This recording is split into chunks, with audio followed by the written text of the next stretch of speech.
ಯವ್ವ ತಾಯಿ, ಇವತ್ತರ ಬಂದೆಲ್ಲ ಮನೆಗೆ. ನಿನಗಂತೂ ಕರೆದು ಸಾಕಾಗೋತು ನನಗೆ. ಮೊನ್ನೆ ಮನೆಗೆ ಬಂದು ಊಟ ಮಾಡ್ಕೊಂಡು ಹೋದಕ್ಕೆ ವಾಪಸ್ ಪತ್ತೇನೇ ಇಲ್ಲಲ್ಲ, ಫೋನ ಹಚ್ಚಿಲ್ಲಲ್ಲ ನೀನು.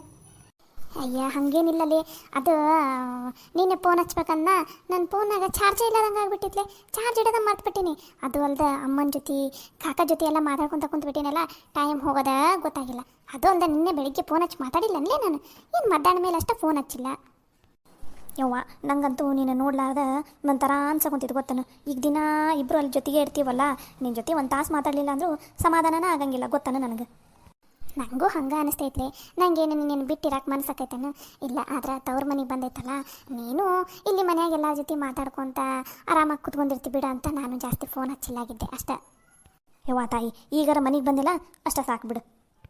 ಮತ್ತು ನಿನಗೆ ನೋಡಂಗೆ ಅನಿಸುತ್ತಾ ಏನು ಮಾಡೋದು, ಏನು ಮಾಡಕೊಂತಾಳೆ ಏನು ಸವಿ ಅಂತ ಅಂದ್ಕೊಂಡೆ. ಅಷ್ಟೊತ್ತನಷ್ಟೇ ನೀನೇ ಫೋನ್ ಹಚ್ಚಿ ಆದ್ರೆ ಮನೆಗೆ ಬರ್ತೀಯನ ಅಂತ ಅಂದು ಅದಕ್ಕೆ ಸೀದಾ ಬಂದುಬಿಟ್ಟೆ ನೋಡು. ಸರಿ ಅಂದಂಗೆ ಇವತ್ತು ತಾರಾ ಮನೆಗೆ ಒಂದು ಸ್ವಲ್ಪ ಹೋಗಿ ಬರೋಣ. ಯಾಕೋ ತಾರಾ 2 ದಿನದಿಂದ ಮನೆಯಿಂದ ಹೊರಗಡೆ ಬರೋವಲ್ಲ, ಮುಖನೂ ಯಾಕೋ ಒಂಥರ ಮಾಡ್ಕೊಂಡಾಳಕ್ಕೆ. ಏನು ಸಮಸ್ಯೆ ಇದ್ದಂಗೆ ಐತೆ ಏನಂತ ಅನಿಸ್ತೈತಿ.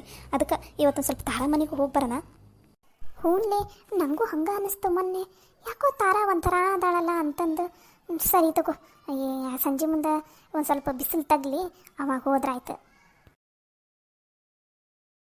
ಈ ರಾಜುಗೆ ಯಾಕೆ ಇಷ್ಟೊಂದು ದುರಹಂಕಾರ ಆಗ್ಬಿಟ್ಟೈತಿ? ಹಾಂ, ಈ ಮದುವೆ ಆದಾಗಿಂದ ಈ ನೌಕರಿ ಬಂದಾಗಿಂದ ಈ ಒಂದು ತಲೆ ಮೇಲೆ ಕೊಂಬು ಬಂದಂಗೆ ಆಗೈತಿ. ಪಾಪ ನನ್ನಿಬ್ಬರು ಮೊಮ್ಮಕ್ಕಳು ಮನಸ್ಸಿಗೆ ನೋವು ಮಾಡ್ಕೊಂಡು ಹೋದವು. ಏನು ಮಾಡೋದಪ್ಪ ಈಗ? ಎಲ್ಲಿ ಹೋದವು ಏನು? ಹೊಲ್ದಾಗ ಹೋದ್ರು ಏನು? ಎಲ್ಲಿ ಹೋದರು? ಅವ್ರನ್ನ ಹಿಂದೆ ಬೆನ್ನು ಹತ್ಕೊಂಡು ಹೋಗೋಣ ಅಂದ್ರೆ ನನ್ನ ನಡ ಒಂದು ಜಾಸ್ತಿ ನಡೆಯೋಕ್ಕಾಗಂಗಿಲ್ಲ. ಏನು ಮಾಡಲಿ ಈಗ?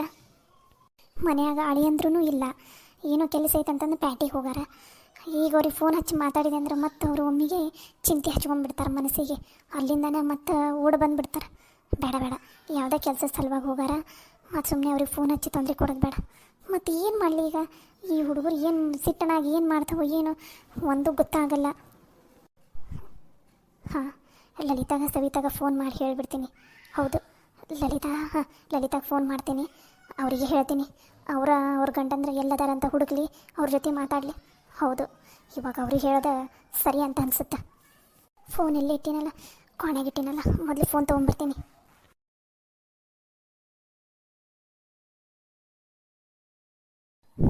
ಲಲ್ಲಿ ಮಾತಾಡಿದ್ದು ಸಾಕು, ಫೋನ್ ಬಂದಂಗಾಗತ್ತೆ ನೋಡಿ. ಮೊದಲು ಫೋನ್ ಎತ್ತು.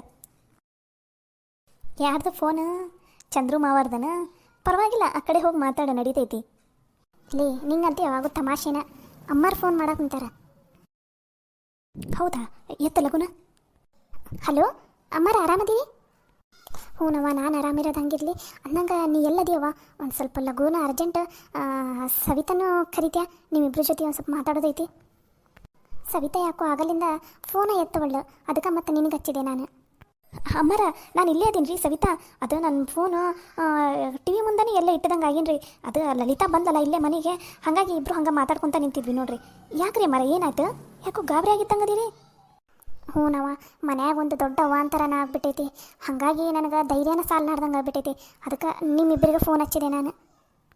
ಮನ್ಯಾಗ ಅವಾಂತರ ಆಗೈತಿ? ಏನಾಗೈತಿ ರೀ ಅಮ್ಮರ ಅಂಥದ್ದು? ಅಮ್ಮರ ಏನಾಯ್ತು ರೀ, ಏನು ಅನ್ನೋದು ಹೇಳ್ರಿ. ಅದು ಇವತ್ತು ಮನ್ಯಾಗ ನಿನ್ನ ಗಂಡ ಮತ್ತು ಚಂದ್ರು ಇಬ್ಬರು ಬಂದು ರೊಕ್ಕ ಕೇಳಿದ್ರ. ಅದಕ್ಕೆ ರಾಜು ಅದಾನಲ್ಲ, ಇಷ್ಟೆಲ್ಲ ಆತು ನೋಡವ. ಮನ್ಯಾಗ ಚಂದ್ರು ಮತ್ತು ಕೃಷ್ಣ ಇಬ್ಬರು ಸಿಟ್ಟು ಮಾಡಿಕೊಂಡು ಮನೆಯಿಂದ ಹೋದ್ರವ. ನಾನು ಎಷ್ಟ ಮಾತಾಡ್ಸಿದ್ರು ಮಾತಾಡಲಿಲ್ಲ. ಅದು ಅಲ್ದೆ ಅವರು ಎಲ್ಲಿ ಹೋದ್ರೆ ಏನು ನನಗೂ ಗೊತ್ತಾಗವಲ್ದು.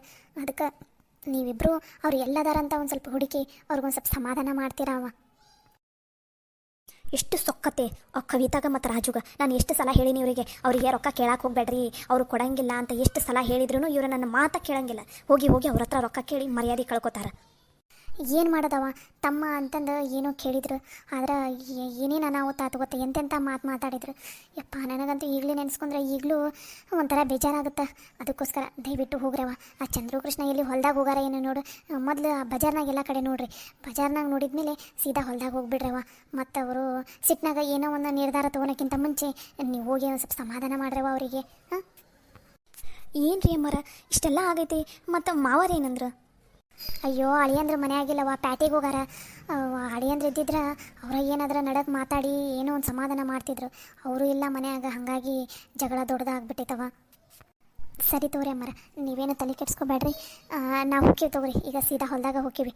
ಬಜಾರೆಲ್ಲ ನೋಡಿ ಹೊಲ್ದಾಗ ಹೋಗಿ ನಾವು ಸಮಾಧಾನ ಮಾಡ್ತೀವಿ ತಗೋರಿ ಅಮ್ಮರ, ನೀವೇನು ತಲೆ ಕೆಡ್ಸ್ಕೊಳಕ್ಕೆ ಹೋಗ್ಬೇಡ್ರಿ. ಸವಿತಾ ಲಲಿತಾ, ನಾ ಒಂದು ಮಾತು ಹೇಳ್ತೀನಿ, ಬೇಜಾರಾಗಬೇಡ್ರಿ. ಹೇಳ್ರಿ ಅಮ್ಮರ. ಆದ್ರೆ ನೀವಿಬ್ಬರು ಇವತ್ತು ಇಲ್ಲಿಗೆ ಬಂದುಬಿಡ್ತೀರವ, ಯಾಕಂದ್ರೆ ಪರಿಸ್ಥಿತಿ ಯಾಕೋ ಸ್ವಲ್ಪ ಸರಿ ಇಲ್ಲ ಅಂತ ಅನ್ಸಾಕುಂತೈತಿ. ಅದಕ್ಕೆ ನೀವಿಬ್ಬರು ಇದ್ರೆ ಒಂದು ಸ್ವಲ್ಪ ಇಲ್ಲಿ ಮನ್ಯಾಗ ಶಿದ್ರಿಕೆ ಇರ್ತೈತಿ ಇವರಿಗೆ, ಇಲ್ಲಾಂದ್ರೆ ತಮಗೆ ತಿಳಿದಿದ್ದ ತಾವು ಮಾತಾಡ್ತಾರೆ. ಅದಕ್ಕೆ ಆದರೆ ಇವತ್ತು ಬಂದುಬಿಡ್ರವ ಮನೆಗೆ, ಮತ್ತೆ ಬೇಕಾದ್ರೆ ಯಾವಾಗಾರು ಹೋಗಂತ್ರಿ ಅಂತ ತವ್ರ ಮನೆಗೆ. ಸರಿ ಆ ತಗೋರಿ ಮರ, ನಾವು ಮೊದಲು ಅವ್ರ ಹತ್ರ ಮಾತಾಡ್ತೀವಿ. ಇಡಂದ್ಯಾರಿ ಫೋನ್? ಹ್ಞೂನವ ಆತು ಇಡ್ರಿ. ಅಪ್ಪ ಇವಾಗ ಸಮಾಧಾನ ಆಯ್ತು. ಇವರಿಬ್ರಿಗೆ ಹೋಗಿ ಗಂಡಂದ್ರಿಗೆ ಸಮಾಧಾನ ಮಾಡಿದ್ರು ಮಾಡ್ತಾರೆ. ಮೊದಲು ಈ ಸವಿತನ ಲಲಿತನ ಮನೆಗೆ ಕರ್ಸ್ಕೋಬೇಕು. ಇವರಿಬ್ಬರು ಮನೆ ಆಗಿದ್ರೆ ಒಂದು ಸ್ವಲ್ಪ ಜಗಳ ಆಗೋದರ ತಪ್ಪತೈತಿ. ಇವತ್ತ ಹೋಗಿ ಮಾಳವನ ಹತ್ರ ಮತ್ತು ಮಾಧವನ ಹತ್ರ ಮಾತಾಡಿ ನಾನು ಕರ್ಕೊಂಬಂದ್ಬಿಡ್ತೀನಿ ಇವ್ರನ್ನ. ಅದ ಸರಿ ಅನ್ನಿಸ್ತೈತಿ. ಹೌದು, ಎಷ್ಟು ಸೊಕ್ಕ ಆ ಕವಿಗೆ. ನನ್ನ ಗಂಡಗ ಬಾಯಿಗೆ ಬಂದಂಗೆ ಮಾತಾಡೋಲ್ಲ ಆಕಿನ ಮಾತ್ರ ಇವತ್ತು ಸುಮ್ಮನೆ ಬಿಡಂಗಿಲ್ಲ ನಾನು. ಆಕೆಗೆ ರೊಕ್ಕದ ಮದ ನೆತ್ತಿ ಮೇಲೆ ಏರೈತಲ್ಲ, ಅದಕ್ಕೆ ಹೀಗೆಲ್ಲ ಮಾತಾಡಕ್ಕಂತ. ನಮ್ಮ ಗಂಡಗ ಬಾಯಿಗೆ ಬಂದಂಗೆ ಮಾತಾಡೋಲ್ಲ. ಮೊದಲು ಆಕೆ ಇನ್ನೂ ಸೊಕ್ಕ ಮುರಿಸ್ಬೇಕಲೇ ಸವ್ವಿ. ಇಬ್ಬರು ಗಂಡ ಹೆಂಡತಿ ರೊಕ್ಕ ಐತಂತಂದು ಇಷ್ಟು ಸೊಕ್ಕಿಲ್ಲ ಮೇರೆ ಹಾಕುಂತಾರೆ ಇವರು. ಮೊದಲು ಆ ತಲೆ ಮೇಲೆ ಏರೈತಲ್ಲ ಪಿತ್ತು, ಆ ಪಿತ್ತನ್ನು ಮೊದಲು ಕೆಳಗಡೆ ಇಳಿಸ್ಬೇಕು. ಅದನ್ನೆಲ್ಲ ಆಮೇಲೆ ಯೋಚನೆ ಮಾಡಿದ್ರಾತು. ನಡಿ, ಮೊದಲು ಬಜಾರ್ ಕಡೆ ಎಲ್ಲ ನೋಡ್ಕೊಂಡು ಸೀದಾ ಹೊಲಕ್ಕೆ ಹೋಗೋಣ. ಮತ್ತು ಇವರು ಏನೋ ಸಿಟ್ನಾಗ ಏನೋ ಒಂದು ಮಾಡೋಕೆ ಏನಾದ್ರು ಒಂದು ಮಾಡ್ಕೊಂಡ್ರೆ ಅಂದ್ರೆ ಏನು ಮಾಡೋದು? ನಡಿ ನಡಿ, ಮೊದಲು ಹೋಗೋಣ. ಸರಿ ನಡಿ.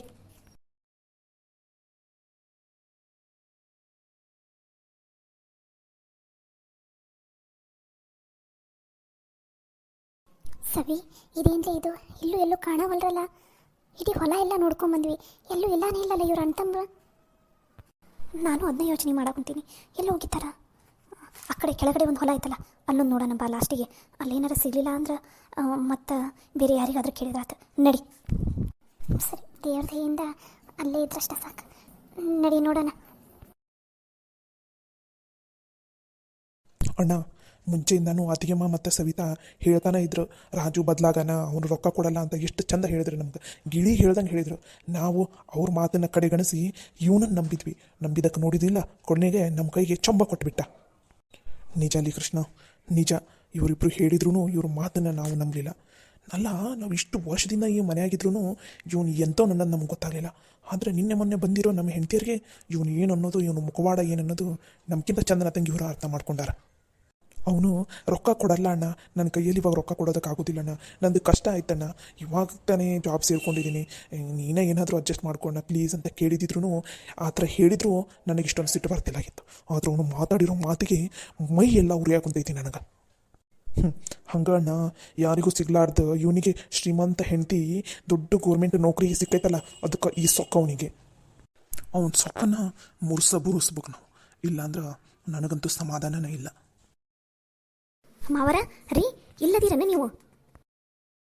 ಇಡೀ ಊರು ಹೊಲ ಎಲ್ಲನೂ ತಿರುಗಾಡಿ ಸಾಕಾಯ್ತು ನಿಮ್ಮ ಸಲುವಾಗಿ. ಇಲ್ಲದಿರನ ನೀವು? ನೀವೆದಕ್ಕೆ ನಮ್ಮನ್ನು ಹುಡ್ಕೊಂಬಂದ್ರಿ?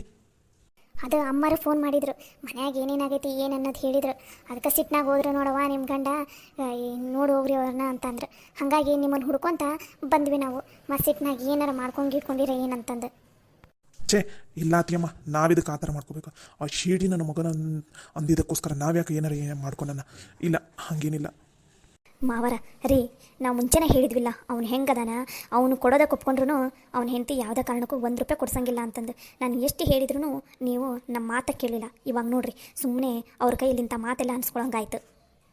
ರೀ, ನೀವೇನಾರ ಬಿಸ್ನೆಸ್ ಚಾಲೂ ಮಾಡ್ಬೇಕಂದ್ರೆ ನೀವೇ ಕಷ್ಟಪಟ್ಟು ದುಡ್ದು ಚಾಲೂ ಮಾಡಿರಿ. ಇಲ್ಲ, ನಾವು ಕಷ್ಟಪಟ್ಟು ದುಡಿತೀವಿ. ಒಟ್ಟಿನಲ್ಲಿ ಎಲ್ಲರೂ ಸೇರಿ ಕಷ್ಟಪಟ್ಟು ದುಡ್ದು ಏನಾರು ಒಂದು ಮಾಡೋಣ. ಅದನ್ನು ಬಿಟ್ಟು ನೀವು ಯಾಕ್ರಿ ಅವನ ಹತ್ರ ಹೋಗಿ ಕೈ ಚಾಚ್ತೀರಿ? ಒಂದು ಸಲ ಅವ್ನ ಮದುವೆ ಆತಂತ ಅಂದಮೇಲೆ ಅವ್ರ ಹತ್ರ ಹೋಗಿ ಕೈ ಚಾಚಕ್ಕೆ ಹೋಗ್ಬಾರ್ದು. ಯಾಕಂದ್ರೆ ನಿಮ್ಮ ತಮ್ಮ ಒಳ್ಳೆನಾದ್ರೂ ನಿಮ್ಮ ತಮ್ಮನ ಹೆಂಡತಿ ಒಳ್ಳೆಕೆ ಆಗಿರಲ್ಲ. ಅದನ್ನು ಸ್ವಲ್ಪ ಯೋಚನೆ ಮಾಡಿರಿ. ಛೇ ಇಲ್ಲ ಅತ್ತಿಯಮ್ಮ, ಅವನು ನಿಜ ಹೇಳ್ಬೇಕಂದ್ರೆ ನಮ್ದು ತಪ್ಪು. ಅವನು ನಮ್ಮ ತಮ್ಮ, ನಮ್ಮ ಮುದ್ದಿನ ತಮ್ಮ ಅಂತಂದು ನಾವು ಏನೋ ಕೇಳಿದ್ವಿ. ಆದರೆ ಅವನು ಇಷ್ಟು ಸೊಕ್ಕಿಂದ ಮಾತಾಡ್ತಾನೆ, ಇಷ್ಟು ಸೊಕ್ಕು ಮದ ಅವನ ತಲೆಗೆ ಏರೈತಂತ ನಮಗೇನಾರು ಗೊತ್ತಿದ್ದಿದ್ರೆ ಅವನ ಹತ್ರ ಮಾತಾಡೋದಿರಲಿ, ನಮ್ಮ ಚಪ್ಪಲ್ ಕೂಡ ಅವನ ಹತ್ರ ಸುಳಿಯಂಗಿಲ್ಲ. ಸರಿ ಬರ್ರಿ ಆಗಿದ್ದಾಯ್ತು, ಅದನ್ನೆಲ್ಲ ಆಮೇಲೆ ಯೋಚನೆ ಮಾಡಿದಾಯ್ತು. ಬರ್ರಿ ಮನೆಗೆ ಹೋಗೋಣ ಮೊದಲು. ನೀವಿಬ್ರು ಹೋಗ್ರಿ, ನಾವು ಆಮೇಲೆ ಬರ್ತೀವಿ. ರೀ ಇಲ್ಲಿ ನಿಂತು ಏನು ಮಾಡ್ತೀರಿ? ಬರ್ರಿ ಮನೆಗೆ ಹೋಗೋಣ, ಆಗಲೇ ಟೈಮ್ ಬಂತು. ಅದಕ್ಕೆಮ್ಮ ನಮಗೀಗ ಒಂದು ಸ್ವಲ್ಪ ಇಬ್ಬರೇ ಇರೋದಕ್ಕೆ ಬಿಟ್ಬಿಡ್ರಿ, ದಯವಿಟ್ಟು ನೀವು ಇಲ್ಲಿಂದ ಹೋಗ್ರಿ. ಅಲ್ಲ ರೀ, ಇಲ್ಲಿ ತನಕ ಕರೆಯಾಕಂತ ಬಂದೀವಿ, ನಮ್ಮ ಮಾತಿಗೆ ಬೆಲೆನೇ ಇಲ್ಲನ? ಅಮ್ಮಾರು ನಮ್ಗೆ ಮನೆಗೆ ಬಾ ಅಂತ ಅಂದಾರ, ಅದಕ್ಕೋಸ್ಕರ ನಾವು ಅಲ್ಲೇ ಮನೆಗೆ ಬರ್ತೀವಿ. ಬರ್ರಿ. ಬೇಡ ಬೇಡ, ಇವತ್ತೊಂದಿನ ನೀವು ಅಲ್ಲೇ ಇರ್ರಿ, ನೀವು ತವ್ರ ಮನ್ಯಾಗ ಇರ್ರಿ. ನಾಳೆಗೆ ಬರಂತ್ರೆ ಅಂತ ಇವಾಗ ಸದ್ಯಕ್ಕೆ ನಮ್ಮನ್ನು ಇಲ್ಲೇ ಬಿಟ್ಟು ನೀವು ಮನೆಗೆ ಹೋಗ್ರಿ. ನಾವೇನು ಏನೂ ಮಾಡ್ಕೊಳಲ್ಲ, ನಾವೇನು ಸಣ್ಣ ಹುಡುಗರು ಅಲ್ಲ, ನಮ್ಮನ್ನು ಕಾಯೋಂಥ ಅವಶ್ಯಕತೆ ಇಲ್ಲ. ನೀವು ಸೀದಾ ಇವಾಗ ಮನೆಗೆ ಹೋಗ್ರಿ, ನಾಳೆ ಬರ್ರಿ ಮನೆಗೆ.